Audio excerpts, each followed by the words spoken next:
Us. Hello.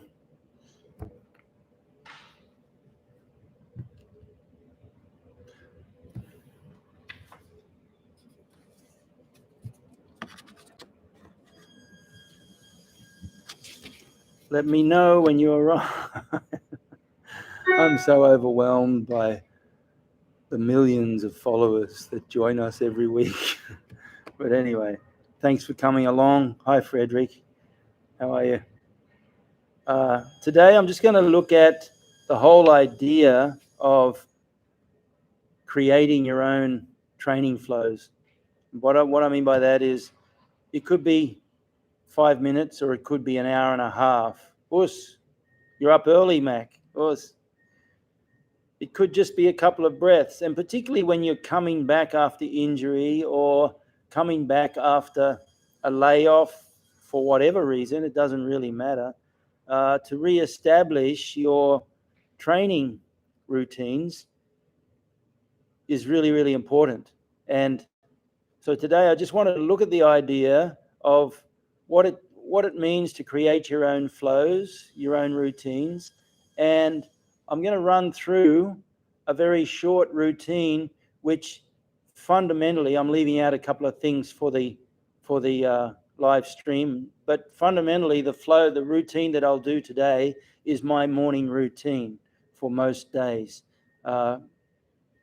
Sometimes it's much longer, sometimes it's much shorter. For example, in the old days when I was working and flying a lot, I had to be at the airport very early, which means I had to leave home at about 4:30 in the morning. So clearly, my morning routine is cut pretty short to the bare essentials. But what I'm looking at today is just going over a couple of things which I think are important, at least on the physical side. So, if you're doing some meditation in the morning, well, I think that's really important. If you're doing some inspiring reading, I think that's very important. I go into this a lot more in depth in the Budo Blueprinter course, but today I just want to run through these things. So you can look at things through shingitai, mind, technique, body being conditioning, whether it's flexibility conditioning or whether it's cardiovascular or strength or whatever. Gi means technical training. Shin means the mind.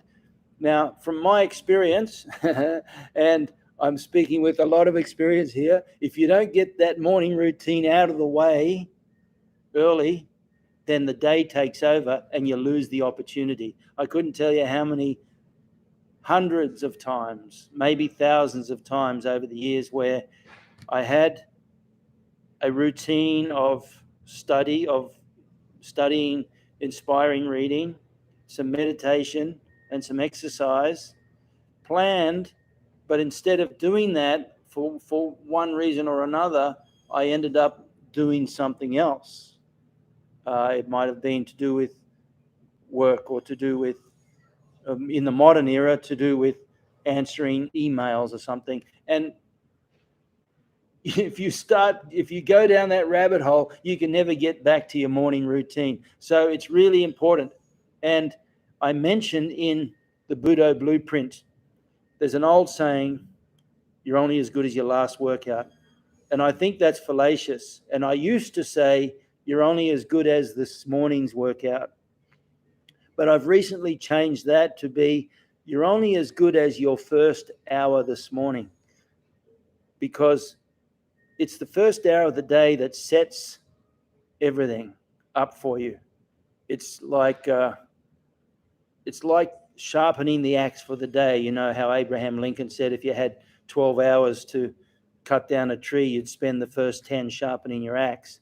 Well, for us, we have a day, and there is nothing more valuable than spending the first hour of the day sharpening that axe. And that axe to me means your inspiring reading. And if you're religious or you have a spiritual inclination, that means reading scripture. If you're not spiritually inclined, well, then it means you read the teachings of someone else who's an inspiration to your way of thinking. Then there's the meditation, and if you're a spiritual being, well, then the meditation is where you take that concentration which you've developed and you focus it on your aspect of God or the Godhead, or however you choose to see that. If you're not religious, well, then that meditation becomes a time where you focus the mind and bring everything down so that you can more and more close in on that inner equilibrated native state of pure love. Okay, whether you're religious or not, it doesn't matter. That's the nature of it all. So, and then you can follow up with some exercise. Sometimes my morning routine, I do a little bit of exercise before the reading and the meditation, and then I do a little bit more after. So anyway, that's the setup for today. And whilst I said that, a few people have turned up. Urs, Mac, Margot, Rochelle, Jorge, good to see you, man. Thanks for coming. Oh, it's dark and rainy morning there. It's a beautiful going on summer day here. Urs, Alan. Thanks, Mac. You're the man. I'll give you a hug next time I see you. Hey, Chrissy, how are you? Hope everything's sorting out there. I hope the plans are moving forward. Urs, Daniel. Jed, how are you? Good to see you. Jed's my old mate from many years ago, trained with us in Brisbane, but he's also highly accomplished in many different weapons and so on as well. Gaza, Urs, George, Matus, you retracted the message. You don't have to say hello if you don't want to. Urs, thanks for coming. Kyokushin for life. Matus, Urs, Simon, Paddy, how are you, man? Urs, George, and Gaza. Okay, so this whole notion of creating your own routines is really valuable. And I have a number of routines, but all of them start the same way. And you could look at it, if you like, you could use the metaphor of a book. Urs, Toddy, welcome back. Always good to have you. If you could write a number of books, but all the books that you write follow a certain established design methodology. You've got the cover, you've got the inside leaf, you've got the title page, you've got the contents, the forward, the acknowledgements, that sort of thing. Okay, but the content from book to book is different, even though the outline, that the skeleton of it is the same. Well, I have different routines for different things. If I'm focusing on flexibility, well, then the flexibility portion of the routine is much, much longer. If I'm focusing on stamina, well, then I'll jump these days because of my legs. I don't, the boys from the dojo, every Saturday, at least for probably 20 years, either side, we run the same set of stairs every Saturday morning down at what we call the outdoor dojo, and they still do it. And there's nothing, I think anyway, nothing beats developing that anaerobic threshold endurance than running a series of stairs as fast as you can. But for me, because of my knees, I don't like to do that. I'll still run up the stairs, but I go very slow down because it's the pounding down that damages the knees. In fact, that set of stairs pounding down one day is what finally was the straw that broke the camel's back for my knee anyway. So I'll jump on my bicycle and I'll hit the bike and I'll go for an hour's ride or whatever. And that's my way of getting cardiovascular, but also I can mix it up with some sprint work as well. So anyway.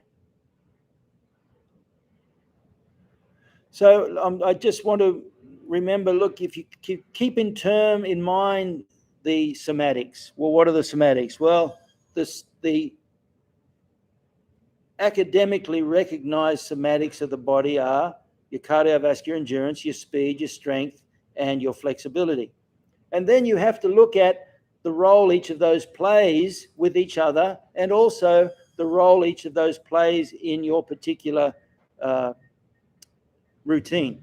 So some days it might be a flexibility routine. Some days it might simply be a flexibility routine where you do nothing else but work good posture. And as you get older, I know that'll sound a little funny to the 20-year-olds, but when you hit your 60s, the fact that you can even stand straight with your shoulders back is a real bonus, okay? Because for some reason it does seem to get harder and harder over time. So that may be your form of flexibility training. And there's the fifth somatic. What I've decided is a fifth somatic is the body's impact resilience. So by yourself, that may be working on a sandbag to condition your shins, or it may be working on a makiwara to condition your hands. And if you don't have a makiwara, you find the right sort of tree. And I emphasize that, don't go out and hit any old tree, otherwise you'll do more damage than good. So in terms of impact resilience, I have 5 fundamental exercises that I do. The leg conditioning and the makiwara hand conditioning you can do by yourself. The other 3, which are conditioning forms, core conditioning, pummel conditioning, and the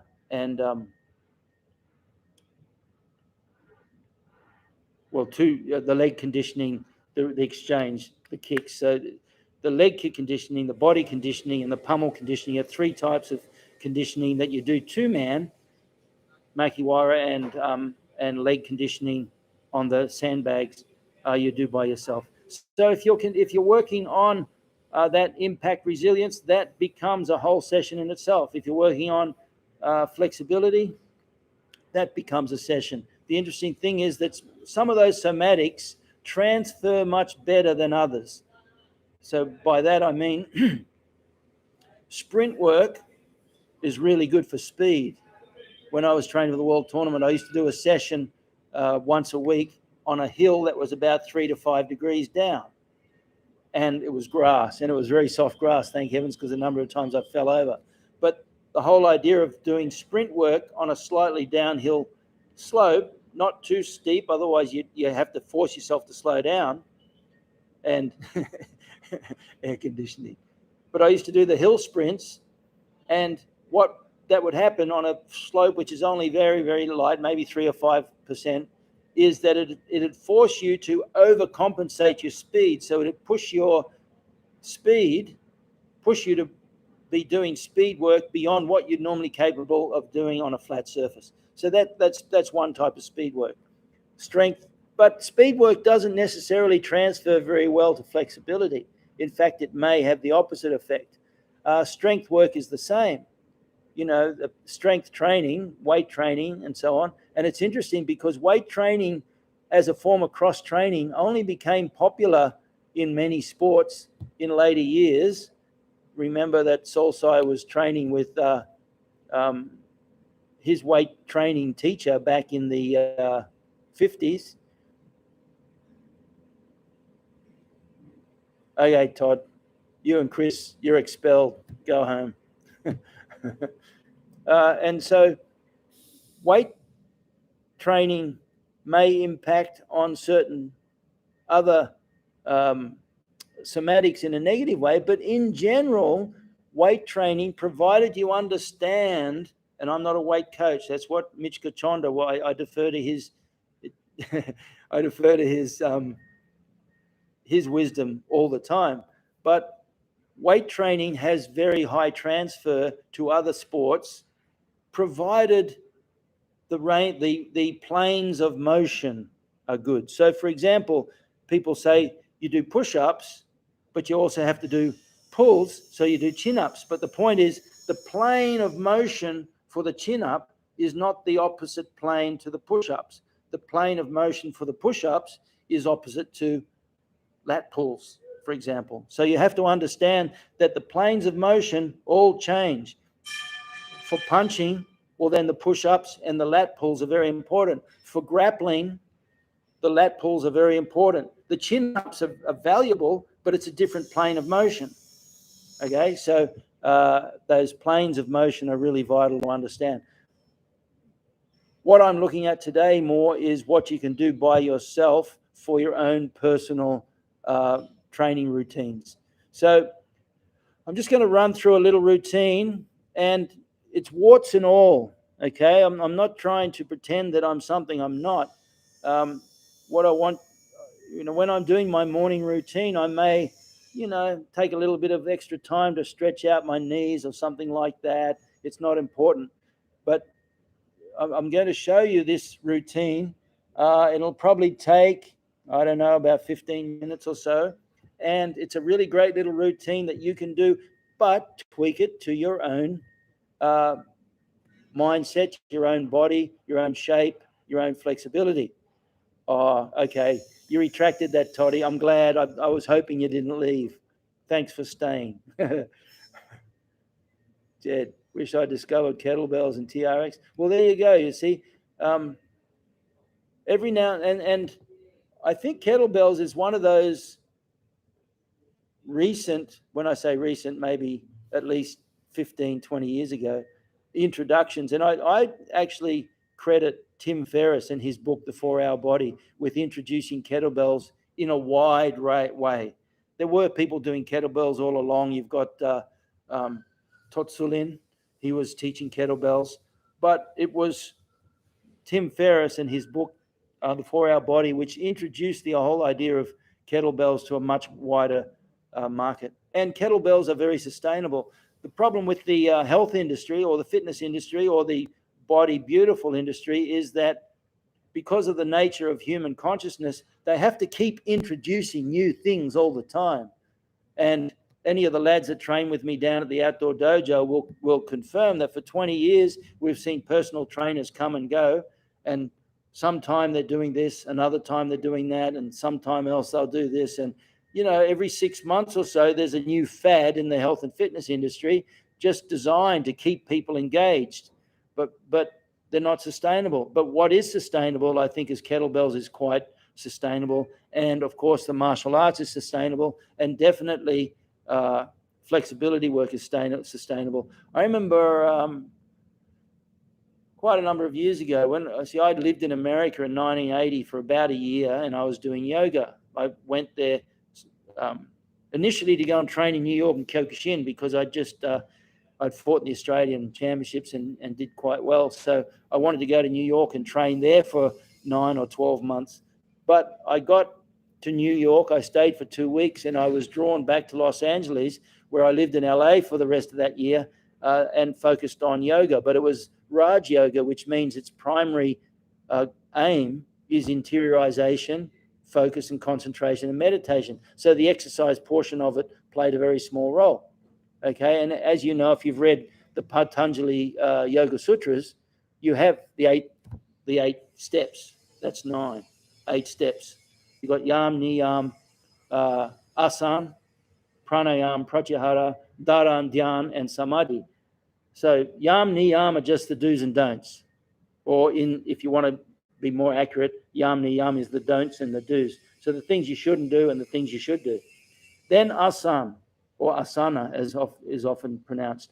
Asan is posture. And the whole yoga world, 90% of the yoga world is focused on that third step of asan and posture. It's very attractive. You get really good at posture, your body is beautiful, it's healthy, it's lithe and everything. But the reality is the primary goal of asan, of that posture work, is to allow you to sit without fidgeting, without getting tired, without getting sore, allow you to sit for long periods of time so that you can meditate. But that gets lost on it because people don't like to meditate. It's much harder to sit still and control your thoughts and focus it on one thing for an hour than it is to exercise for an hour. Exercising for an hour is a piece of cake compared to meditating for an hour. Trust me. I'm bad at both. See a lot when people with great stand-up stamina come over to grappling and realize they have no stamina on the floor, saying, well, that's 100% true, Toddy. And it's one of the things I must say as an old has-been Kyokushin bloke in my 60s, there's nothing better than when we have visitors to the dojo and they're young, fit, fast, and furious, and they can outpace me every second of the way when it comes to kumite, but you take them to the ground and give them a little pressure and side control or kesagatame and so on, and everything changes, their eyes roll. Okay, so you're 100% right. And that's another thing that you've brought up a good point there, Toddy. Cardiovascular conditioning is very, very specific. So you can be a marathon runner, and you're not going to win the 100-meter sprint. You can be a 100-meter sprinter. You're not going to last 3 minutes in a grappling match. You can be a grappler, and you're not going to do very well in a 100-meter swimming race. Okay, so cardiovascular endurance is very closely related to technical skill, because technical perfection improves the body's ability to perform with less and less difficulty, which means obviously you're going to use less oxygen on the way. Yeah, I think so, Toddy. And I always go back to what Sorsai said: shingitai, the mind, the technique, and the body. Sorsai said that the shin aspect of Japanese martial arts originates in India. The gi aspect of Japanese martial arts primarily originates in China, and the tai, the conditioning aspect of Japanese martial arts, originates in Japan, Okinawa, Japan. And that's very interesting. And Toddy knows because he lives in Japan, but anyone who's ever been involved with a Japanese approach to conditioning realizes what level of focus they place on the lower body, the hips and the legs. So this is why Japanese karate guys always have strong legs, and I'm using an extreme example here, whereas the Western bodybuilder, quite often you'll see guys with these tremendously built upper bodies that have little chicken legs. It's cliche, it's that bad. Okay, but for the Japanese, it's the opposite. They'll have powerful hips, powerful legs, and they won't be necessarily so hugely built in the upper body. That's a Western thing. So cardiovascular endurance doesn't transfer well, but the thing that influences all of them is flexibility. The wider the range of motion, the more easily you're going to be able to transfer skill through cardiovascular endurance, through speed. And you've only got to, like I've mentioned this at a couple of podcasts ago, go back to the Olympics and re-watch any of the sprints, the 1, 2, 400 meters, or even the 4x1 or the 4x800, 4x4 relays, and you look at the range, you slow it down if you can, and look at the range of motion of their legs. And when they run, for a start, they're kicking themselves in the butt every step they take with their upstroke off their stride. And one thing that you can really look at, which gives you a very good indicator of why we talk about hip flexor flexibility being so important. That's one of the major inhibitors in that range of motion for the sprinters. And you need, of course, to be able to use the hip flexors to bring the knee up as high as possible. So the fast sprinters, when they do that long stride, their knee is horizontal.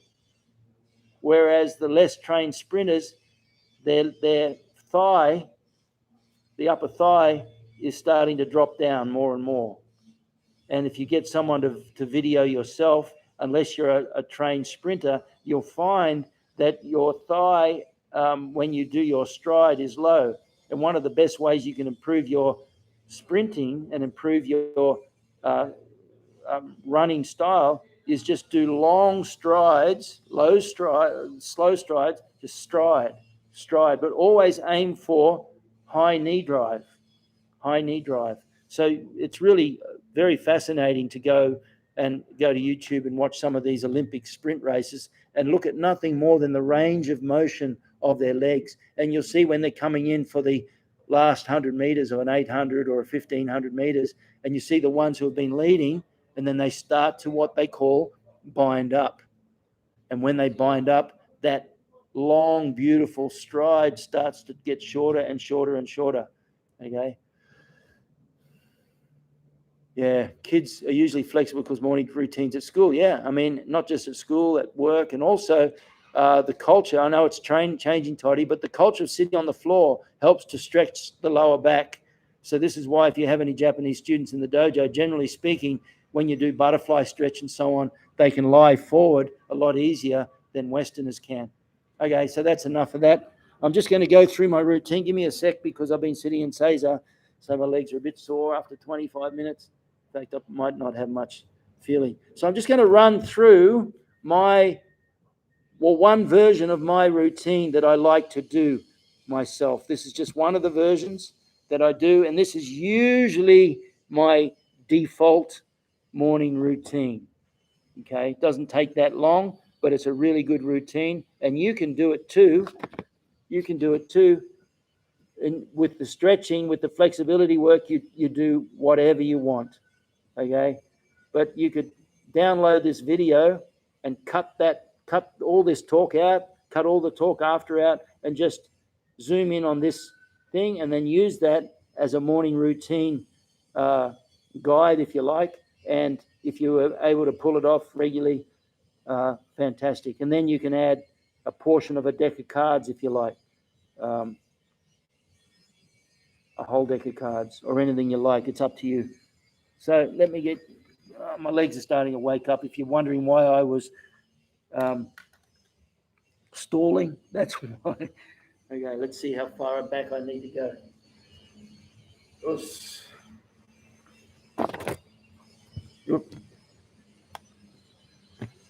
How's that? Good. Okay, join in with me if you like. I'm just going to do a nice, loose morning routine stretch. And I haven't stretched today deliberately, so that when I did this, you see how I have to wake myself up slowly over time.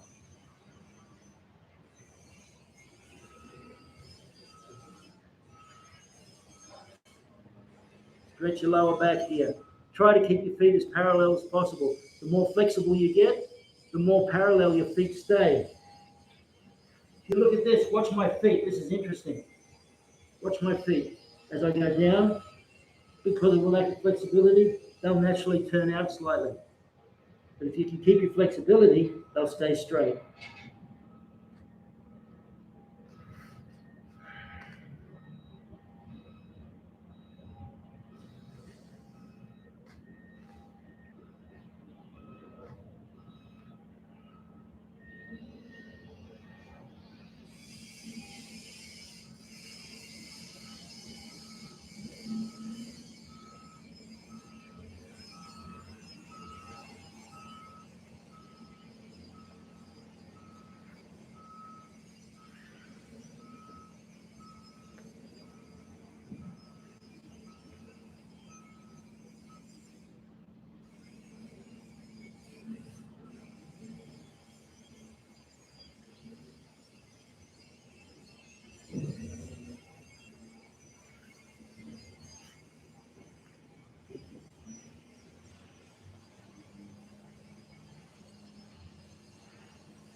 Another thing I do when I stretch is I don't count ich, ni, sun, she like that. What I do is I count breaths. And usually I'll hold a position for maybe around 3 long, slow, comfortable breaths. And every time I breathe out, you'll feel a slight release through the body. I don't know exactly what that is, but I've got a feeling it's the fascia releasing a little bit. And that could be completely wrong too.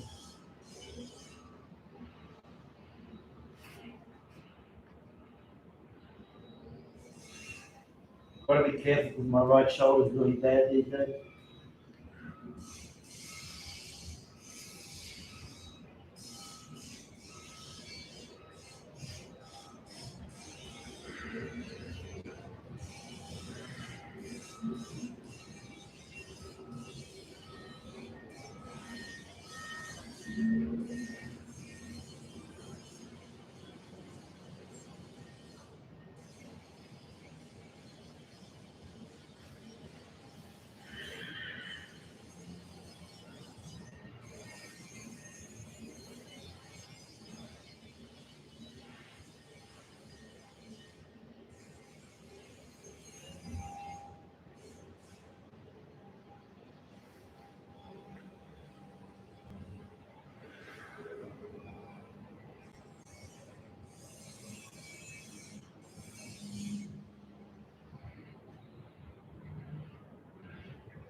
pulled my hammy a few weeks ago on my left leg, so you can see I'm a little higher on my left side.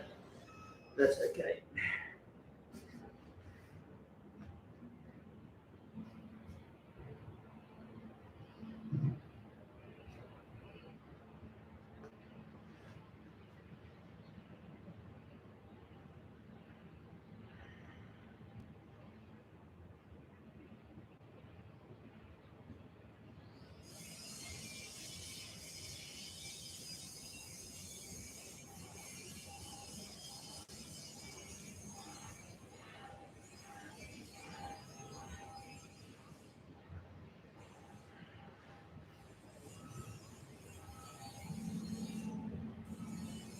I hope you're joining in.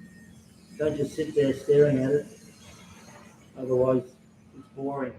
If that's what you're doing, though, go and make a cup of tea, so I'll still be here in 5 minutes. So I can't reach my other hand, that side because my hand.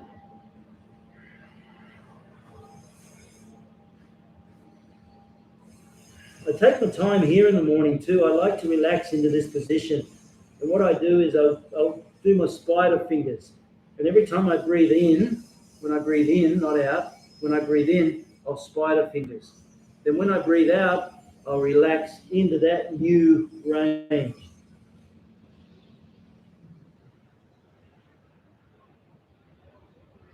First goal is to get your hands on the ground. Second goal is get your elbows on the ground. If you do that, that's a good start.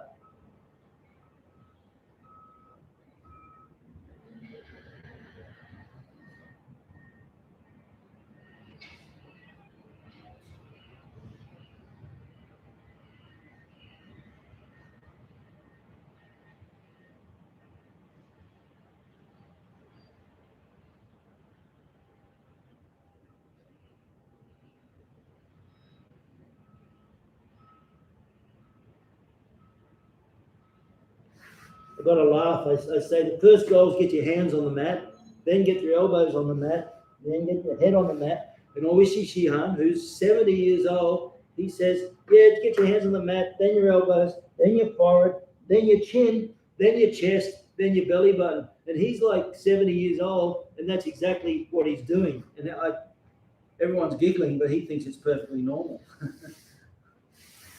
That's a testimony to his lifelong training and genetics. I interviewed Bill Wallace in the late 80s, I think 1980 actually, for an Australian magazine.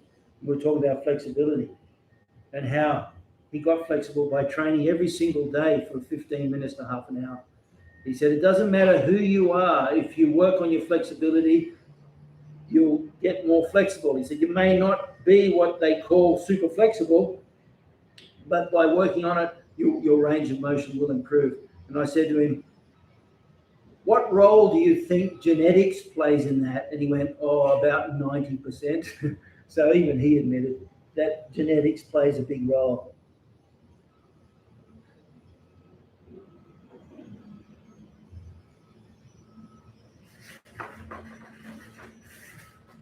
I might do a few more things there. Sometimes I'll do the hip thrusting, push the hips forward, so you develop the flexibility. When you're grappling, you need to be able to go from your back to your feet without using your hands. Switching, projecting the hip forward. Switching, projecting the hip forward. See that? One. Project the hip forward like that. That's a good exercise to work on too. Then I'll do some deep breathing. Sometimes I'll do this first thing, and actually this is part of a little routine that I do, which is a pranayama series of exercises where you're invigorating every area of the body before I meditate so I can wake up my body. Otherwise, a bit drowsy and all that sort of stuff. But this is a couple of them. Tense your whole body when you do that. Tense your body. Then I'll add some hands. So I was talking about this. I'm not going to do 50 of each, but I'll do 50 here. And then I'll do 50 here.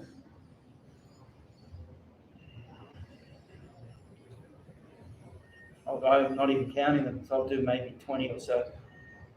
50 here.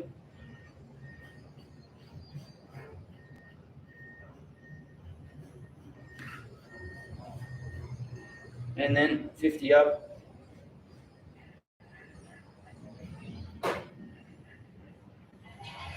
So that's 200 of those, and it's really good for your gripping, and it's especially when you're grappling, you need to use your grips a lot. And if you don't, as you get older, I've felt my grip weaken over time, but those grips are good. Then I'll just do some wrist stretches. So let me go through these for you. I'll get a little closer so you can see my hands. I'll go 1, 2, 3, 4. 1, 2, 3, 4. 1, 2, 3, 4. 1, 2, 3, 4. 1, 2, 3, 4. 1, 2, 3, 4. Kote Gaishi, 2, 3, 4. 1, 2, 3, 4. 1, 2, 3, 4. 1, 2, 3, 4. 1, 2, 3, 4. 1, 2, 3, 4. Just add on one each time. 2, 3, 4. And then from there, twist my hand, pull my hand up. 1, 2, 3, 4. 1, 2, 3, 4. 1, 2, 3, 4. 1, 2, 3, 4. 1, 2, 3, 4. 1, 2, 3, 4. 1, 2, 3, 4. 1, 3, 4. 1, 2, 3, 4. And the fifth one, horizontal under. 1, 2, 3, 4. 1, 2, 3, 4. 1, 2, 3, 4. 1, 2, 3, 4. 1, 2, 3, 4. And 1, 2, 3, 4. There's a few other wrist exercises I do. If you're a member of the Budo Blueprint group, I do them in that, so you can see them there.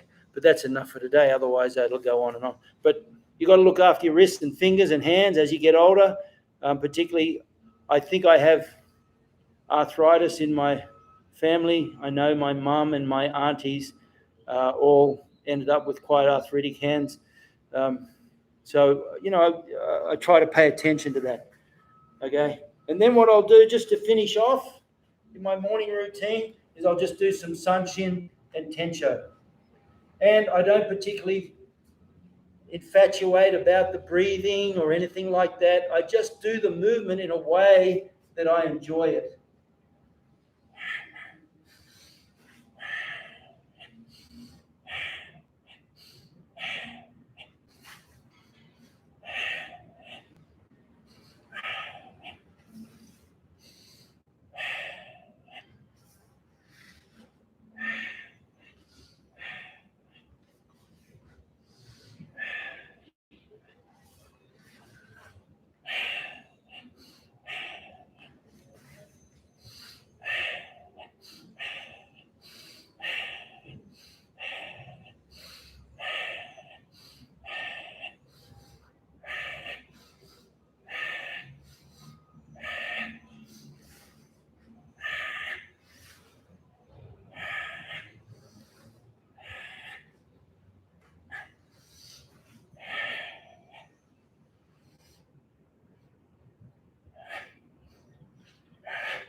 Now, I'll stop there, but what I'll normally do in that circumstance is I'll do 2 more this way. And then I'll do 2 more this way. And then I'll do 2 more this way. And then I'll do 2 more this way. So I'll finish off, depending on time, I try to do 5 each San Shintensho, but each time I do it, I change directions. So I go north, then east, then south, then west, and then the last one I do facing north again. I'm not saying that's what I do, it's just relatively to the position. In that way, no, Mac, you're joking. You should have mentioned my name. He came around to my house and everything. He and Benny the Jet, Mac saying he went to a Bill Wallace seminar. You got to mention my name if you ever see Benny and Bill. I was in Vegas with Bill a couple of years ago. We had a great time together. He's a real iconoclast, as you know. He's a real raconteur. But anyway, when my dad was ill, they were at my dojo. They'd been doing seminars and they came to visit my dojo. And they had some time. And I said, have you got time? Come down and visit my family. And so Bill and Benny the Jet and Bill Wallace jumped in the car with the sponsors and they came down and I rang Mum. I said, it's got some guests coming. So she whipped up a big tray of sandwiches and cordial and stuff. And Benny and Bill literally stayed at my house for 4 hours. And I still have such pleasant memories because my dad was quite ill. He passed away about 4 weeks after this. But he was a big fan of those guys and they were very kind and they came and spent the whole day with my mum and dad. They spent the whole day with my dad. And at one stage there, Benny went outside and I could see he was just there, like face to face with my dad for about an hour. And I know that they would get along because my dad was the most saintly person that I ever knew personally. Very, very, very rare, beautiful soul. And so you mentioned you went to Bill Set. Oh, man, always mention my name because they're good buddies.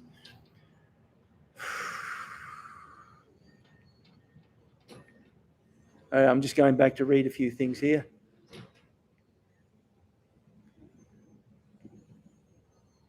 A lot of my hip problems are from 30 years not balancing front and back thigh and inside. Yes, indeed. That's what often happens. And this conversation came up in the Dojo of Mentors, which is the private group for the Budo Blueprint app members. And they were talking about how do you balance the different movements and is it important to balance them? And Mitch came along. Of course, we're talking one of the guys, his name is Martinch, he's from Europe, and he brought it up. And Mitch Kachonda, who's one of our black belts, but also a highly trained athletic development coach, probably one of the best in Australia, he went at great length to discuss about the importance of balancing front and back, left and right, all this sort of thing. I've got another theory too, Jed, about that, which I mentioned to you when I was visiting you last weekend, about the value of karate as a therapy modality. And one of the reasons that I value it so much is because of the importance to practice everything both sides when you're training. You boom, bang. Everything you do left, right. We do all the basics left, right. We do all these, and that helps, as I mentioned to you, helps to equilibrate everything in a brain that is, due to trauma, is not equilibrated properly. Only strengthen quads stretched, hamstrings, only strengthen outside of the hip stretched inside. Yes, indeed. Most folks in the West who start later on in life have done no exercise in school. I think you're right, Mac, and I was talking to my wife about that recently. She's been doing a bit of yoga, but I was saying that 90% of the people that I know, once they leave high school, they never exercise again. And this is why I'm always encouraging them to get into some martial art, because the benefits of doing that training go way beyond learning how to block a punch and throw a kick, It's really, really important. That release is more pronounced in PNF, indeed. Yeah, it is. It's a similar sort of thing.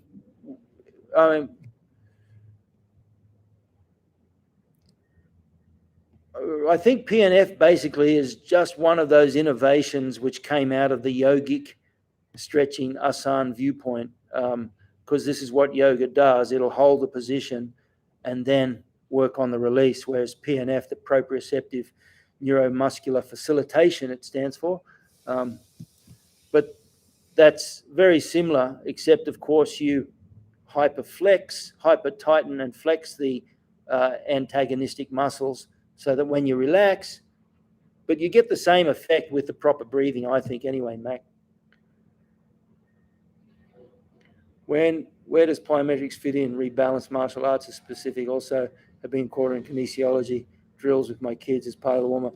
Yeah, look, I think here's the thing, Jed. Well, for a start, plyometrics, I think that's the realm of young, fit, healthy fighters.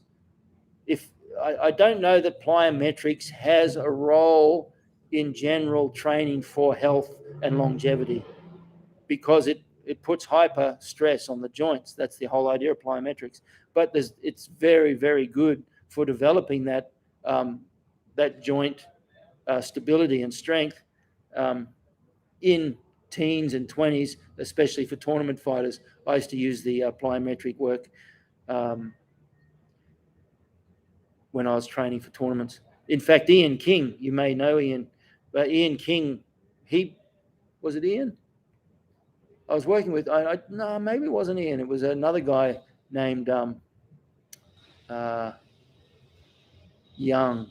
Just trying to remember his first name. But he was a world indoor rowing champion, about 6'5", and he was working plyometrics with me too, because he was one of the trainers at the YMCA gym where I had my dojo when I was preparing for the world tournament. And he was the one that introduced me to the idea of swinging a heavy bag and then hitting the bag, so you get that impact, and that's a form of plyometric training as well for the punches.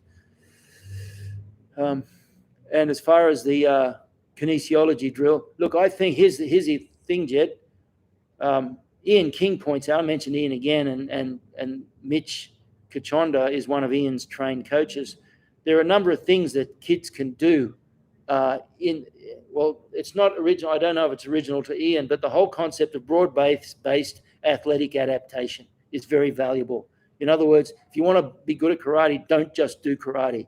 For kids, the best thing you can do for kids is get them to do a whole range of things. So when I was a kid growing up, I was a nipper, which is junior lifesavers, and that junior lifesavers involves sprints, dives, swimming, paddling, running in water, wade racing, all these sort of things. So that in itself is a broad-based athletic adaptation. And then along with that, I was doing athletics at school. I was doing long jump, high jump, sprinting, and then I was playing rugby league, and then I was playing cricket. And kids should be encouraged to do everything they can, because that's how the body will develop in a very balanced way. Whereas if they focus on one activity, they'll only develop that particular activity's neuromuscular processes.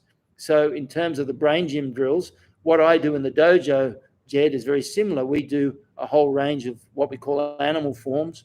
And we finish every class with them, and I start the class with the kids. I'll even get them to do things like run, high knee lifts, butt kicks, skipping, galloping, right foot forward, galloping, left foot forward. It's amazing how many kids can't even skip. Some kids turn up, they literally can't even run. I don't know what their parents are doing, but these kids have never run. It's a strange world. But anyway, those animal forms, we do bear, duck, rabbit, different types of monkey movement, crocodile, crab. We have one called the beach whale, which is a really good exercise. I'll do it for you so you can see. It's a good drill for grappling as well. The beach whale is this.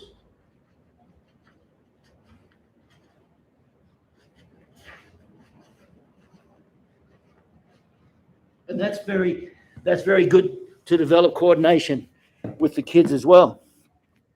And crocodiles, different kangaroos, koalas. We just get the kids. We say, all right, who's got a new animal? We go, I got a koala. What's a koala? And a koala is just a forward roll. So can we do koalas? Well, the koala for them is just literally. And keep in mind, I'm not a kid, but the koala is literally where they're doing this. They're dropping their hand through and rolling forward. And they just roll across the dojo. I've got to be careful on that side, person's shoulders. And then they'll do backwards koalas. And the thing with the backwards koala is it's easier to do it with the head going one side every time, but you've got to learn to do it both sides. So your head never really touches the ground. It's the shoulder, see that? And then if I go the other side, you've got to get used to doing it with your head going both sides. See if I can do it straight in, straight in.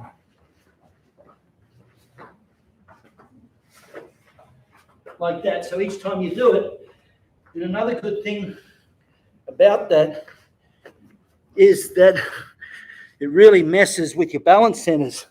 So it allows the kids to get used to being able to continue to perform under pressure when their balance is a bit screwed up.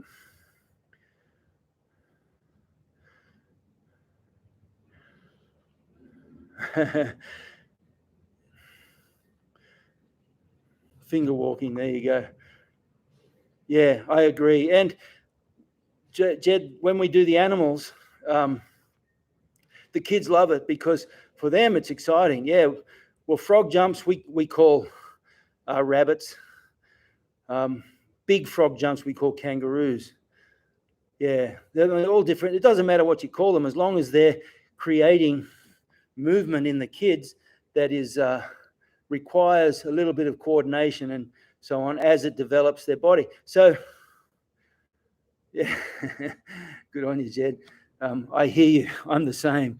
I was wondering, I get up and I go, when did I become a beach whale? But anyway, with the kids too, see that concept of broad-based athletic adaptation I was mentioning. Ian King says there's 4 things that kids can do as broad-based athletic adaptation. The first one is soccer. And the reason soccer is good is because we fundamentally, as the hands are the tools of activity.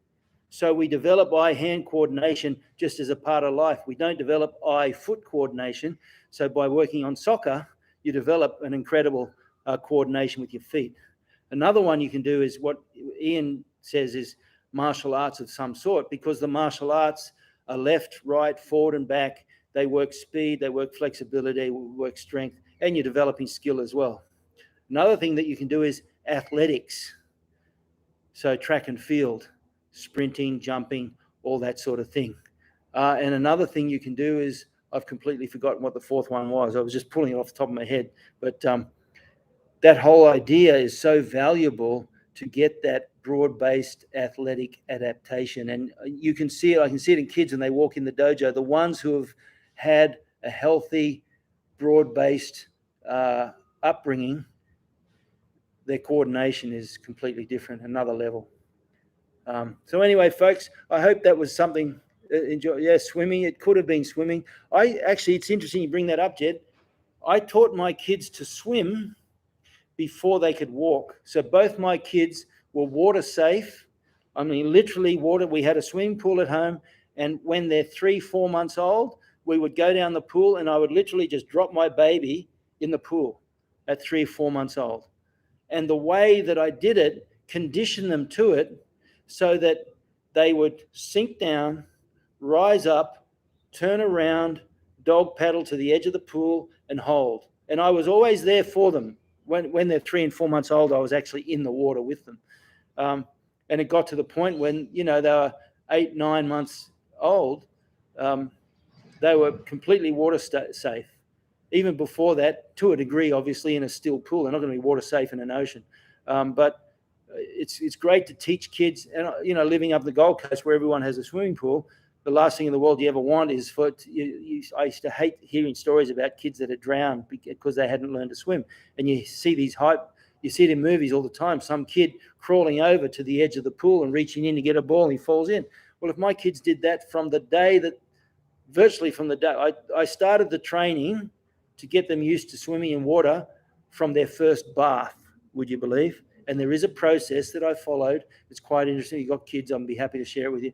But so that's interesting, Jed. Yeah, I think swimming is really important. Both my kids, we used to play a drill even when they were like in the kindergarten. And I go, oh, Daddy's not feeling well. And I'd sink to the bottom of the pool, hold my breath, and they'd swim down, like my 4 or 5-year-old daughter and her 6, 7-year-old brother. They'd swim down, pull me up. Sometimes they'd pull me up by my hair, and then they'd grab me and paddle me over to the edge and then take me round to the stairs of the pool. And then we go through a scenario and I go, ring emergency. And they go, my daughter at 000. And I pretend I'm the person on the other end of the line. And I go, police, fire, or ambulance, what's the nature of your emergency? And my daughter go, ambulance, my daddy's had a heart attack in the swimming pool. And I go, where is he now? We got him at the edge of the pool, da-da-da. And they'd rehearse being able to give the address so the police knew where to come and all that sort of stuff. It was great. It's a great way to teach the kids how to swim, but also teach them how to deal with an emergency. And as it turned out, when my daughter was in grade 1 at school, the teacher fell down. She had a lovely old lady who was a teacher, fell down, compact fractured her arm, man. Her arm just completely, he had the radius and ulnar bone coming out. And kids were going, freaking out. My daughter in grade 1, she's gone over, she's held the lady's head, and she said to one of the kids, go and get